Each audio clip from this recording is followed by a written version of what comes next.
Y'all ready to blaze away or what?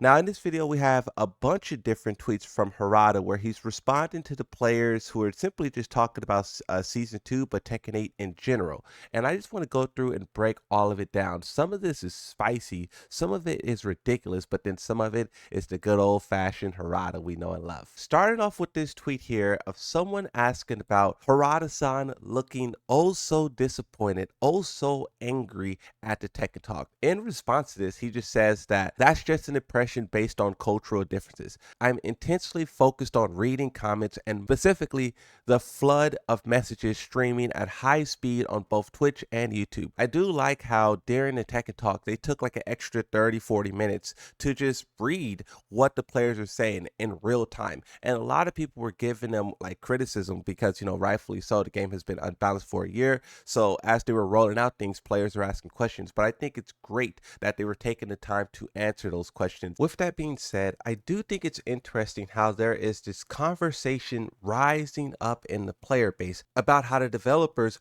are monitoring everything that the players are saying, whether it be on Twitter, whether it be on YouTube, whether it be like even on Reddit. And they're kind of like angry with the players who don't like their game. It's kind of like they don't want people to criticize their game, but I kind of feel like it's fair. They didn't balance the game for over a year and they refused. Now, with that being said, you have the reveal of the character Anna, and a lot of people are very, very excited. Like this person here who leaves a long block of text basically saying thank you to Harada. He says, I usually don't leave long comments on positive opinions, but I just want to let you know that the developers and staff is always happy to see them. As for why I respond to negative opinions, it's because these negative folks tend to have a narrow perspective. If I don't respond, they start spreading toxicity, saying things like, why won't they engage with the community? I can kind of relate to that a little bit. My comment section gets crazy from time to time, and I really don't like going in there.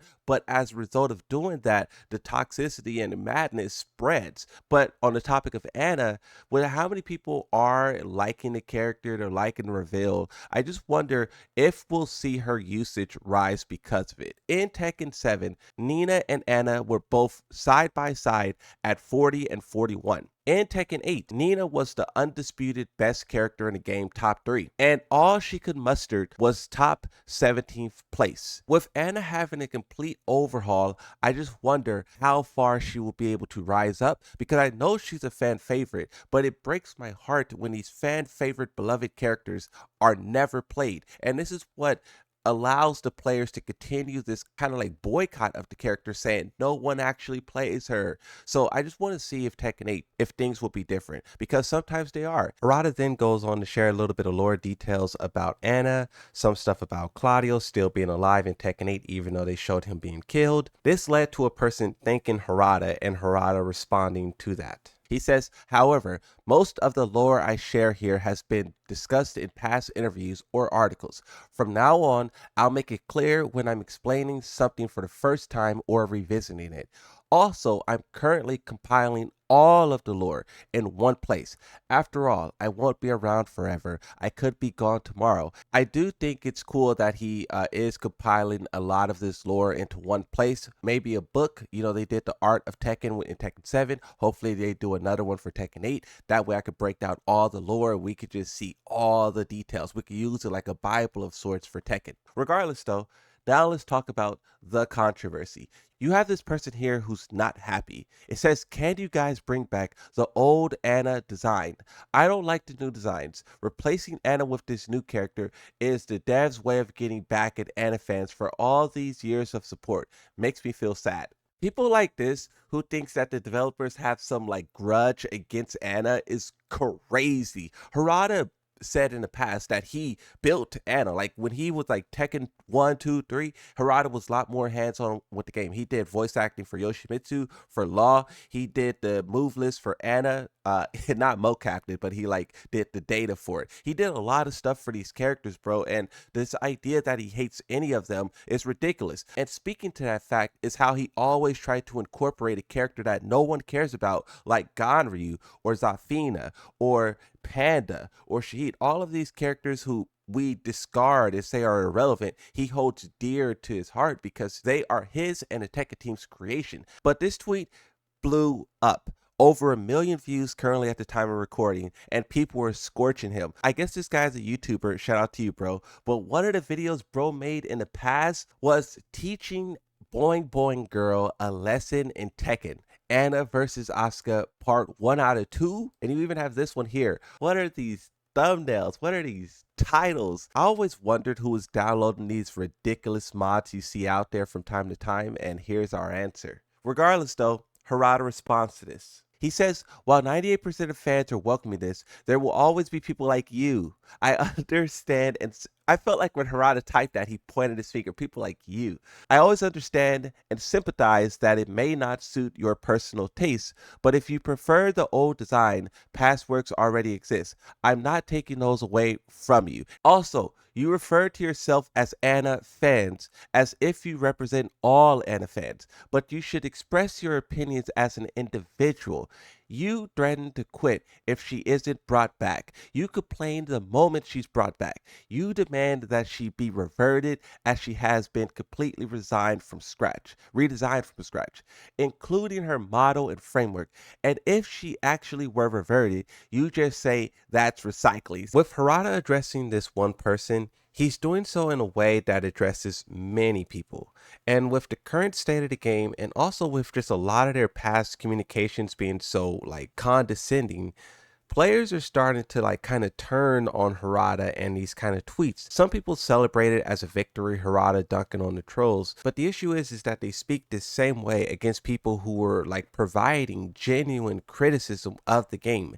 No slander, no hate, just a simple like balanced suggestion or whatever. So that's the thing about the developers. I like that they can, be truthful and straightforward with the players and blunt at times. Don't sugarcoat it. But at the same time, you do have to be mindful of who is attacking and who is critiquing. And so I do try to put myself in a developer's position a lot, because I do see a lot of comments. I do process a lot of information all day, but at the same time, like, you do have to be mindful of how you're reacting to people who's mean, who's nice, who's constructive, who's destructive. Someone else pops up and says 98% of fans are welcoming. Stop pulling statistics out of your crack. Tekken 8 has had constant negative feedback about the designs of characters. Anna's designs go against her entire character, and it's cheap from Tekken team to try and copy a novelty or Jury. Now, I did see comparisons to Jury and also other characters as well. I don't think that's copying. It may just be a coincidence. Like you talk about Rashid being a streamer after Julia was a streamer. So you could talk about Preacher, Fakaram, Bruce, Joe. It's just coincidence. And this goes all the way back to the birth of fighting games. And really, if you really want to get deep into it, Harada, I'm not even gonna tell the story. I'm not, because you guys wouldn't believe me if I did. But Harada says, unlike you, I am also a professional in statistics, and I have the means to obtain statistical data. You do not. That's a significant difference. One more thing, stop making counter arguments based on your baseless assumptions. It only exposes your shallow values and lack of intelligence. If you don't like something, you don't have to buy it. You don't have to comment, and you can simply leave. That's exactly what I do. At the very least, from now on, you'll be muted and you'll disappear from my view. Harada crashed out on bro. Dang. I do think it's worth mentioning the last time we heard a developer tell someone if they don't like it, don't buy it, the results of that was all of the players not buying the game, and then that game flopping, is then that developer who said that being fired from the company. Now, I don't think that's going to happen here with Harada, but I'm just saying we heard these words before and it didn't turn out so well. So repeating them, now, I don't know. But then also players are talking about how he also talks about how he's professional when it comes to statistics. Many Tekken players do many things. Some are doctors, some are lawyers, some are statistics experts, some will hand you your groceries at the store. There's a lot of people who also is very good at statistics, and Harada just throwing out these numbers doesn't make sense to everyone. And a lot of the things that we talk about, we see, we do ourselves, doesn't add up to what Harada is saying. You could talk about times where he said Shahid is super popular in Saudi Arabia, but then we could look at statistics from that region and find out that that is not the case. There's things that we can do ourselves. Technology has advanced so far, and we can look at is what Harada is saying true. But also with him talking about this random 98% number, I do think now is the time where he starts showing this evidence. All of this tweeting, telling people they're wrong, calling them stupid and whatever, while your statement is like a trust me, bro, on the numbers kind of source, that's not where we're at anymore. Now, if you want to start talking about numbers and statistics, you need to bring the receipts. You need to bring the results, the evidence, the data. Gone are the days, are the trust me, bro, when I provide these numbers. Statistically, I think you'll find that the more provocative, sexy outfits sell better. So it makes sense statistically and logically for Anna to get sexy outfit for one of her costumes, as she is the sexy female character of the Tekken franchise. And I kind of agree with this. This is something that I highlighted as well in the past with memes and just general discussions about how Street Fighter goes all in on the gooning, and we see how far it pushed him. Bro, the saying that's old as time, sex sells. It's true. And Tekken chooses not to dabble in it, which I respect. But also, when you see them like slowing down in sales and whatnot, you can't help but say, hey, but Harada says, first of all, you haven't defined what sexy means, nor have you specified its scope. More importantly, you don't have the means to collect statistical data, nor do you have access to past DLC sales statistics. Based on this, it's clear that you're speaking purely from personal impression, and it also suggests that you likely have no formal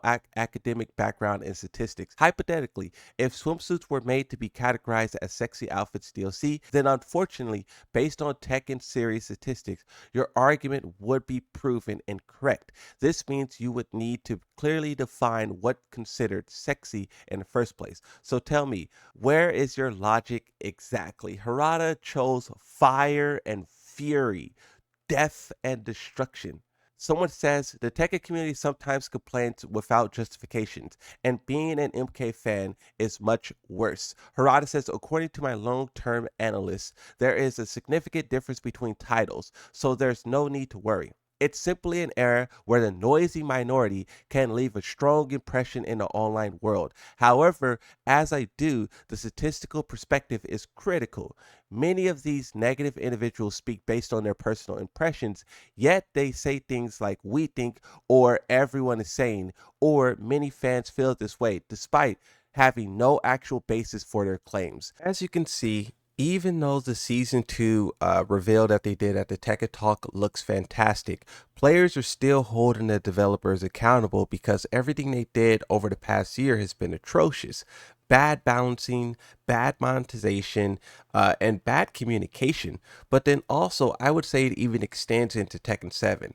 I always highlight how we begged, demanded for the developers to nerf Leroy Smith, Fakaram, Lydia, Kunimitsu, and they took months and years to do that. And this is something that I am personally on the lookout for in Season 2. So players are just kind of tired of the attitude, while also the game is in this very chaotic state.